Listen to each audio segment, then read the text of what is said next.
Welcome to Security with Spirits. I'm your host, Jason, and I'm joined at the bar by Ben, Jonathan, and Tony.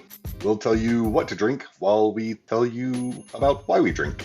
Hey, everybody, and welcome back. My name is Jason. I'm your host, and tonight I am drinking Monkey Shoulder because it's delicious.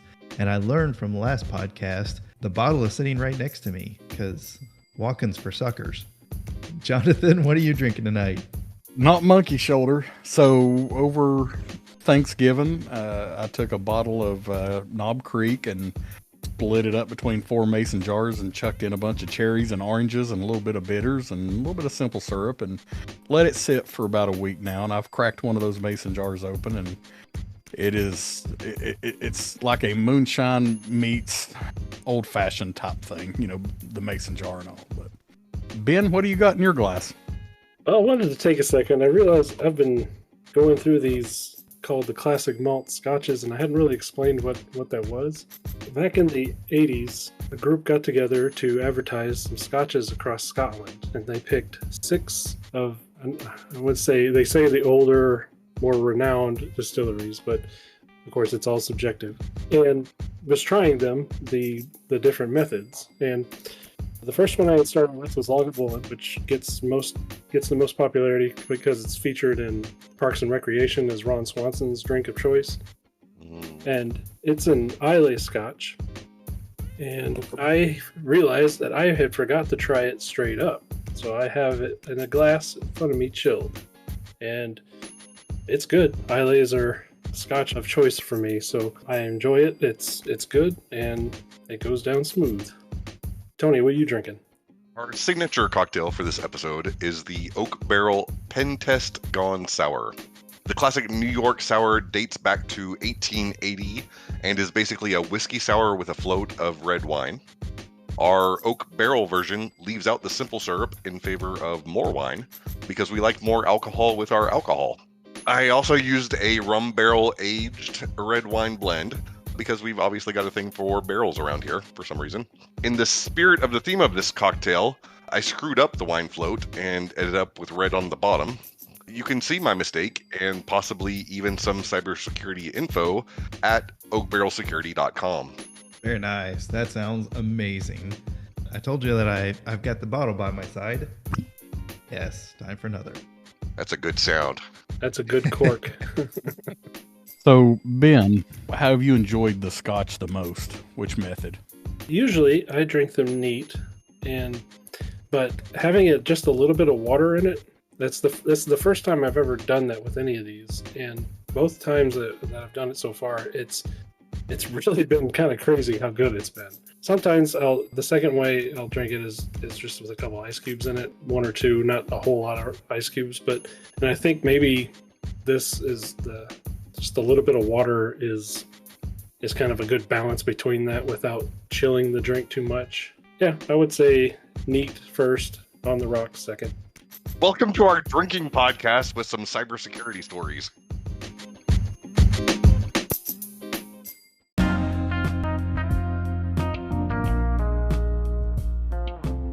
So we've gone through our previous podcast where we made our vendor selection. We went through the proof of concept. We've closed the sale, and now it's time to implement the product. We've all got our stories, whether they're great stories or horror stories, and we're going to discuss them now. So let's go ahead and kick it off with Ben. What kind of stories you got about experiences you have on implementation? Oh man, implementation is where the rubber meets the road as far as the product and sales and all that goes. This is where you're suddenly having to take it on as your own. Single-handedly, the worst experience I think you can have is when the scope that's established is unable to be fulfilled by the staff they send to implement. Whenever they send you their field technicians who maybe they are contracted with different companies and they come down, here's what we got to do, but I can't do all this. I'll have to call support. And you sit there in your data center with them on the phone, and you're just kind of standing around, not really learning anything about the product, not really seeing how it gets installed, just watching him go through a checklist or a workbook trying to figure out what to do is the worst way to go go about it. Jason, with installing storage arrays, you know how critical that infrastructure and everything is. And then whenever they pull out the manual and they start going, oh, well, I'm not sure how to connect this, it's got to infuriate you. That sounds like the voice of experience. I know because I believe I was in the room whenever we were experiencing that. So one of the ways that I've learned from the past to kind of combat this is, and it was kind of a crazy idea at the time, but man, it's worked, and I tend to stick with it with some of those vendors that I'm a little iffy on, is holding payment. You get 50% of the payment to begin with, and once the product is implemented, you get your other 50%. It's a little crazy, and most vendors like squawk at it, but if they want to make the sale, they'll do it, and if they believe in their product, they'll do it. So I have seen it work, but Tony, like, what kind of experiences or wisdom can you share? 50 idea. I've never heard of that, and I can't imagine anyone agreeing to that. Like, has that actually worked? It has, yeah. There were a few vendors that we were a little iffy on, and we said this is what we're doing, and it has worked. If they want their money. Yeah, I've never known them to not want the money up front. It worked on some of the bigger companies. I'm not going to name names here, but it was some of the bigger companies where we went into negotiations, and that was part of it. Is we want to see your product in action, and whenever it works, it meets these checklists. And it was a very, very well defined, because there were a lot of lawyers at the table. Once it meets the criteria, you get the second half of your check. Maybe it was the implementation fee was held back until it was complete, but it still was a large chunk of money. Well, even just presenting that as an option is a good way to gauge their reaction, right? If they back off and say, oh, no, we can't possibly do that, well, that's probably a red flag, right? Because they're not confident in their implementation. I would recommend, too, to make sure that when that contract comes over, that you have engineers you trust review that scope, because it's too many times a scope may be established that is, say, weak, and the contract's signed, and so they're like, oh, well, we don't need to send our chief engineer staff there. We can send these guys to go do this. All they got to do is plug it in. That's definitely something that's come and bitten us before, when managers making purchase decisions of high-end technology often bites the IT department. So Jonathan, what kind of experiences do you have for implementation, or what kind of horror stories would you like to share? Yeah, Jonathan, you worked in school systems before. There's a fork in the road, and I'm glad you started that, because I'm halfway through this glass. You just triggered Jonathan. Yeah. Number one, I love going live with a new product. I was thinking about this, and it's almost like seeing your child born, except a whole lot more trial and errors and a rapid time, as well as lots of reboots. And there's something neat to seeing a system come together. And I've experienced that, at the end of the day, it's like, we have to get this up and going. We got to make this happen. And I've experienced where it's been very challenging, because maybe from the vendor side, they sent me their engineer who is brand new. He's maybe worked at the company and just moved into this position, and he's very green. I've worked with that, and I've also worked with seasoned pros. It's, that luckily during the deployment, I already had most of it stood up. By the time they got there, we were able to do more advanced things. So, it's kind of a luck of the draw, but I've also, sent one person back because I said, they're not ready for this. They can't do this. We need someone else that really knows this product. But you did bring up the school system, and they don't really go live on new stuff exactly like that quickly. Usually anything that we would roll out software-wise was typically open source, freeware type stuff, or we managed to get a extremely cheap version, price cheap, on a piece of software. But even then, it wasn't a major rollout, and nothing like I've seen in the corporate space. And I've seen where they've converted school record systems over from one system to another, to like an internal hosted system to a cloud hosted system. That was very interesting. Lots of problems, and it was all data migration, so it was all on the vendor side. You mentioned them bringing someone who's new, and that triggered a memory in my head of a company would send down the person you've been working with probably for a year or two, and then say, oh, here's this new guy. We're training him up. We brought the trainee on site, and what they're saying is, here's this guy that we're going to assign to your site, and good luck. It's like I'm not coming down here anymore. Here's the new guy. And I can think of two instances in which that happened. Once with a technology company, and once with a software vendor, where they brought him down and said, oh, we're just training him, and yeah, you'll still be able to talk to me. And a couple weeks later, he's the only one I can get a hold of. It's the bait and switch. I was about to say the old bait and switch, and now that you bring it up, yeah, that definitely happens. I've seen they send in the rock star for the first week or first 3 days or whatever, and they get what they can accomplished, and they're like, all right, and they hand it off to the new guy. Or not knocking a new guy, I'm sure they're probably great, and they've got, but he knows less than you. Mm-hmm. And that doesn't help. He didn't install it with you. He didn't set it up with you. You didn't know what you asked for or the questions. He's just got to relearn the whole system. Right. He doesn't know that environment, and that's the whole value of that relationship. Yes. Yeah. Jonathan, you mentioned something rolling out open source, and that is interesting to me, because I've done a few open source implementations before, and it's kind of, man, everything is on your shoulders. It's like lighting the fuse on a giant firework and having to stand next to it. Yeah. You've sold this to everybody, and you said this is going to fix all our problems, and it's all up to you. And there are some situations where you can buy support for open source, but most of the time we're proud geeks and we can do this, and it maybe doesn't turn out exactly how you planned, but you tried. Exactly. Especially when you're implementing open source products to solve managerial problems. Yeah. But that's a topic for a whole nother episode. Well, it just doesn't scale at some point, right? Like, you can't support an open source system when you're managing thousands of users. Right. The savings that you may have had with going with open source, you pay for it in man hours. Yes. Well, I'm going to propose an unpopular opinion, contrasting open source, the far end of that. What about cloud implementation? Is that not the best implementation? Because if they screw up a cloud implementation, they probably need a refund. Ooh.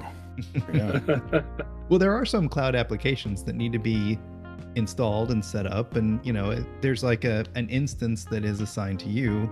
And it's interesting because one of the things that we talk about is slow implementation, where you've signed the check, you've done it, and then it's going to take months for them to actually ship the product to you. Now I'm starting to see that in the cloud space as well. Like, well, our engineers are working on getting your instance up and running. What? Or worse, our contracted IT company is working on getting that set up for you. Oh no. Nothing like a middleman on the other end. Yeah. To slow your... that you didn't know about during the purchase. Yeah. It actually made me twitch a little bit. Yeah.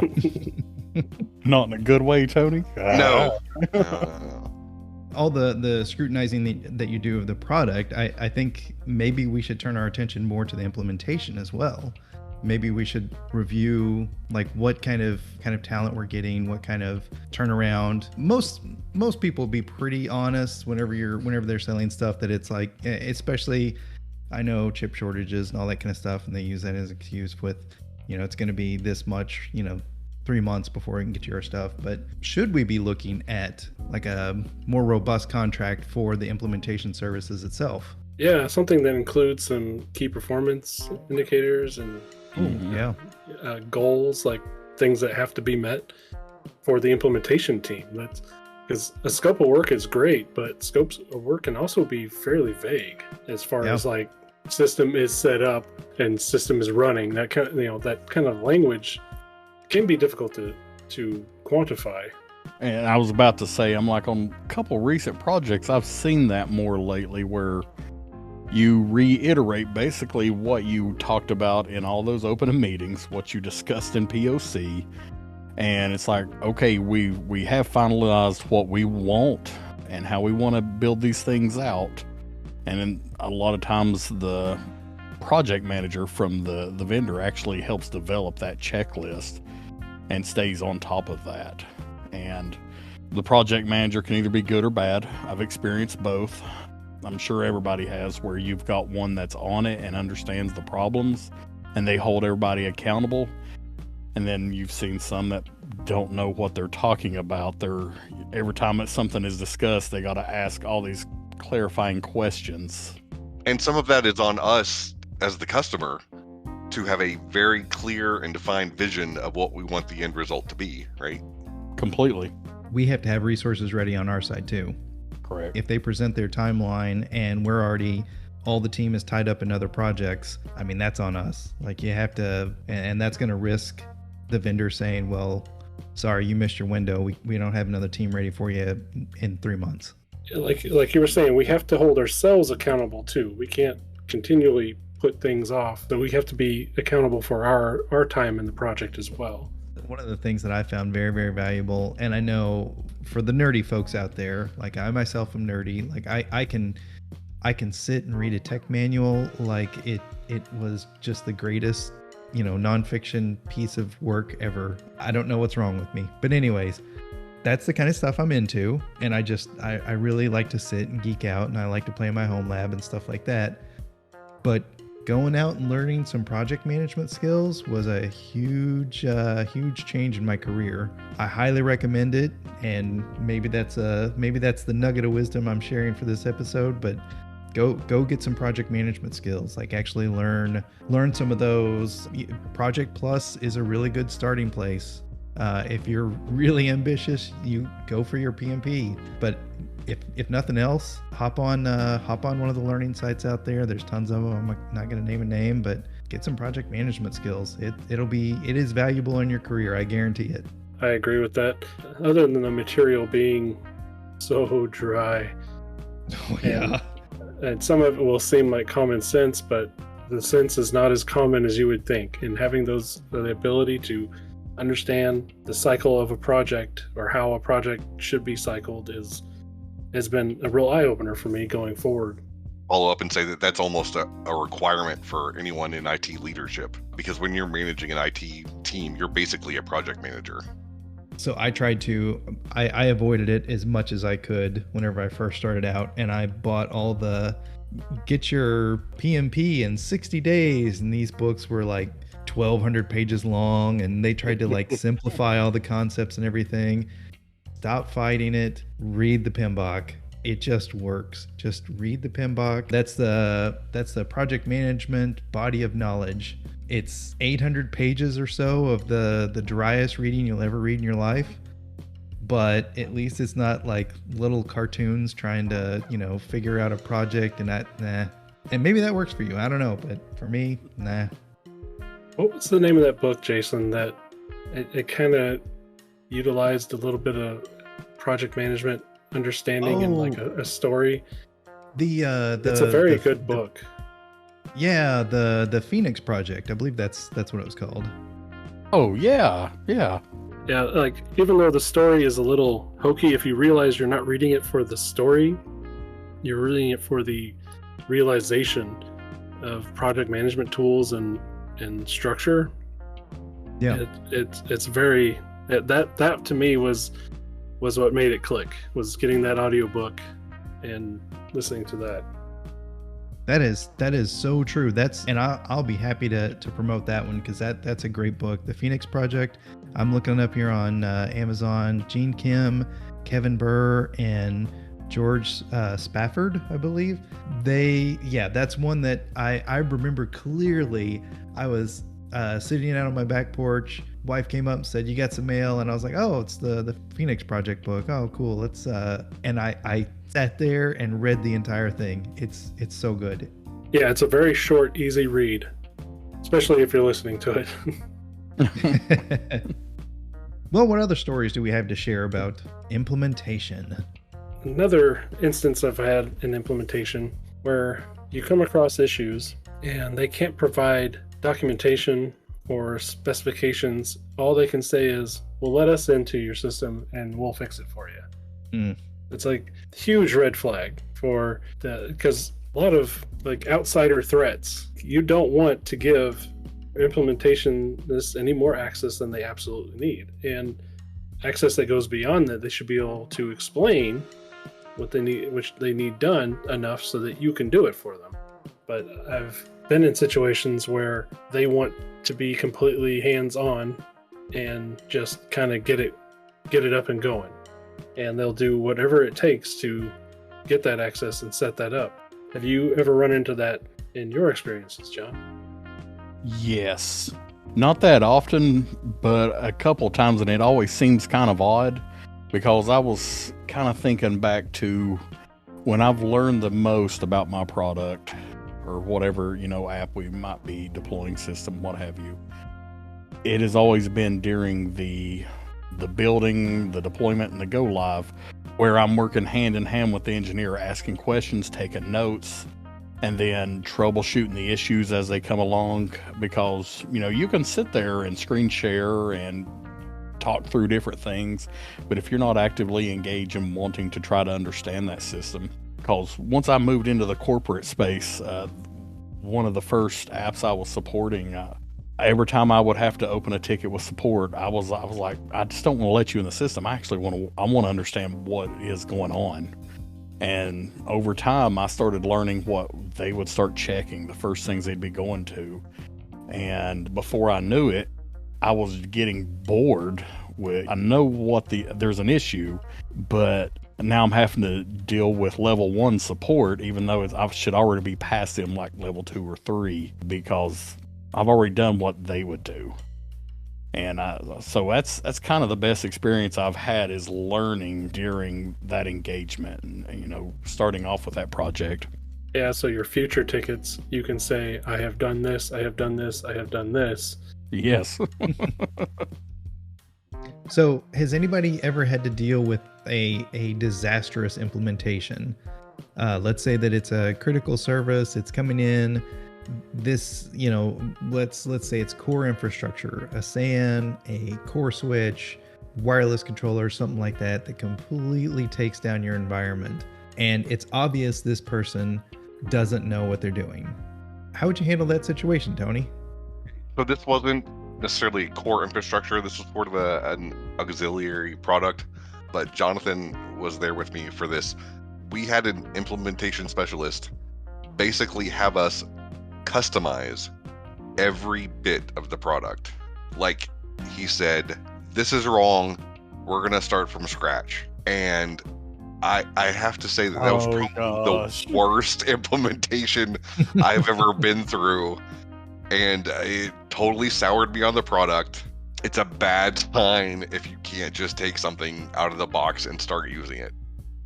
I've had that experience when I worked in applications. We had implemented some billing software, and it got so bad that we ended up having to demand a re-implementation and just start all over and redo it. It was a pretty terrible experience, especially when you're the only support for that for that install. The sad thing is, like, that's just because of the support person we got dealt. Yeah. Could have had a completely different experience with a different person, and you have no control over it. You have no way of judging their skills. You don't get a resume from these people beforehand. It took me a minute to remember that, but what they did absolutely broke everything that was built in supposedly to work out of the box.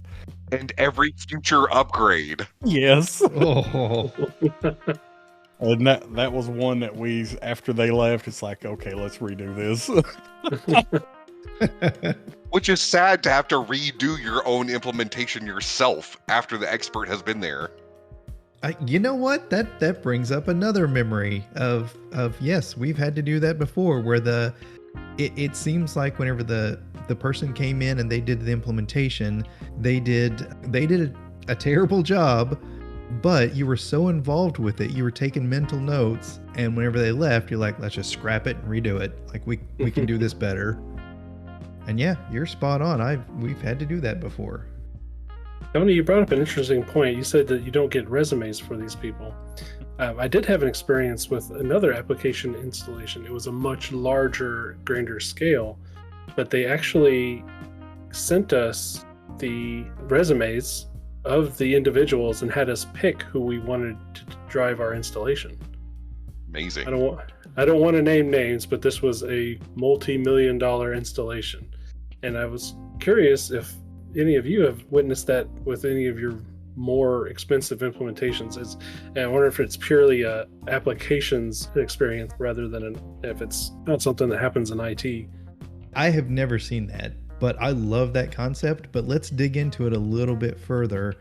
Are these resumes that, like, are they system generated, so a neutral person is like writing all the resumes, or do these poor techs have to sit and write the resume of what they can accomplish? They're essentially auditioning for the job. It is their personal resume. Some of them, they'll have their own design. Wow. So you get to read through how they describe themselves. It's probably the same one they used to get the job that they have, but it was really interesting because some of them, they would have a picture. Mm-hmm. Others, it was just kind of a one-sheet bullet point type thing, but it was kind of neat being able to decide. Like, we went through 3 of them and said, no, find another person, and finally they were like, well, we're going to pull someone off another project to swap them out because this one's almost done, and we'll send them to you. And it turned out to be the person they selected. So it's not like they set before you the $6,000 masters or anything like that. It's a similar situation, but I could totally get behind that if you bought multi-million-dollar storage arrays, something like that, and they say, okay, here's our implementations for this, here's their resumes, and you get to pick, on one hand, the level of involvement you'll have, plus the level of expertise, your trust, your, like, how comfortable you are. It'd be a neat concept. Right, I've lost my words. Find them in the bottle. Did you look in the bottle? Might be in there. Off the menu implementation specialist. Like, you can say, all right, I'll get the green bean that has no experience and it's basically no cost to me, or I get the senior engineer that has dozens of years of experience in my vertical for a premium price, right? So you gauge your price point there. Like, that'd be kind of interesting. I'm sure that they'd probably all want to charge you that premium price for all of them, but but yeah, that would be neat. Here's the thing, though. I don't like that they're writing their own resumes, because there's some, like, I've done interviews before, and there's some resumes that come through that are just amazing, and you get the person in the interview and you're like, whoa, you didn't write this resume.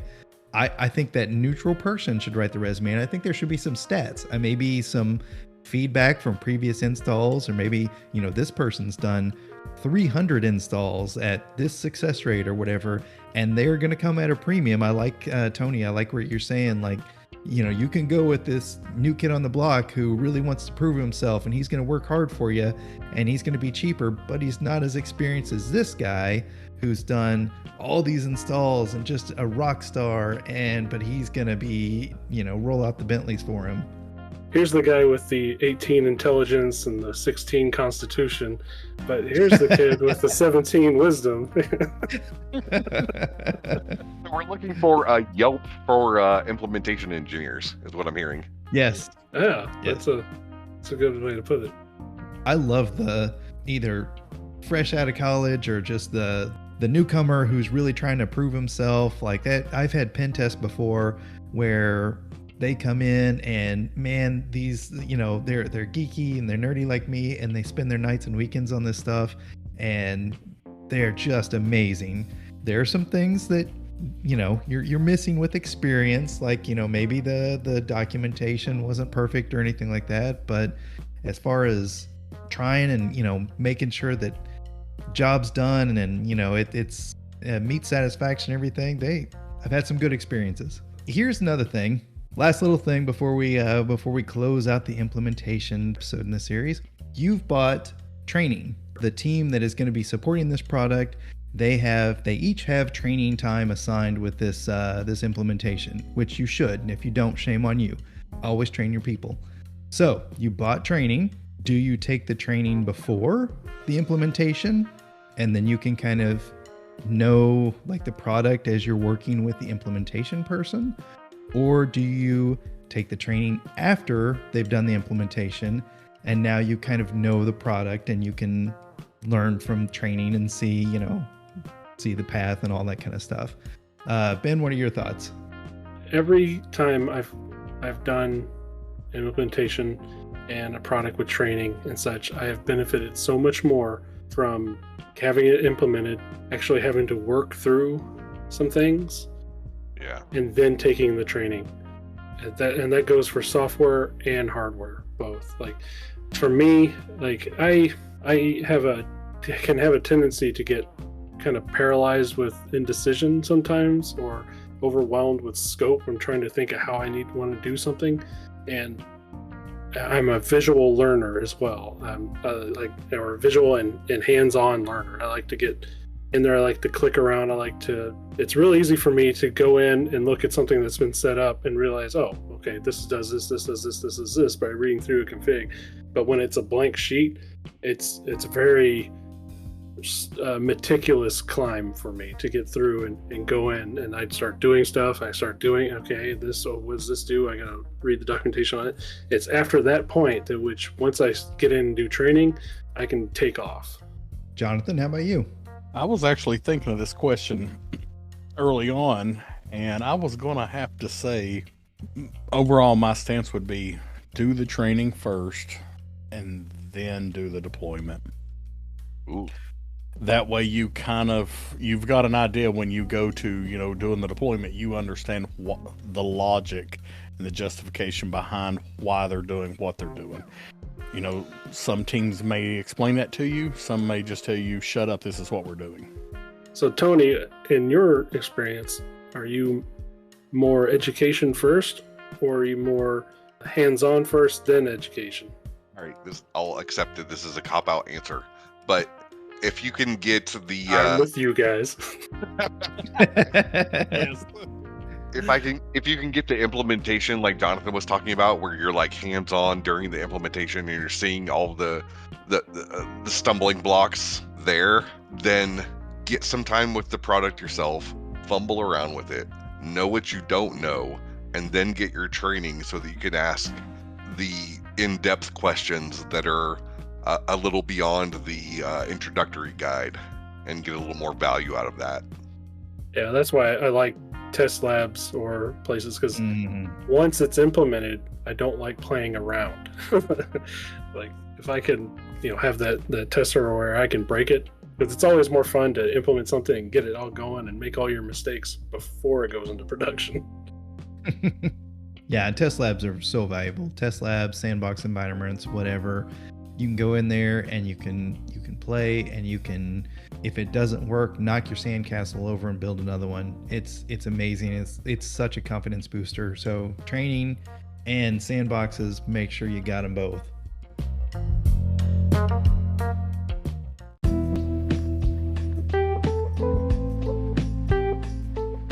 All right. Well, you've heard all of our discussion about implementation time. Thanks for joining us in this series. We're wrapping it up. Implementation has been completed. I want to get you excited, though, for the next topic in our series, and that's getting started in cybersecurity. I know it's a big hot button on the internet, and we're just going to press the crap out of it. Thanks for joining us. I'm Jason. This is Ben. Jonathan. And Tony. And we will see you next time. Bye. Whoa, okay. Well,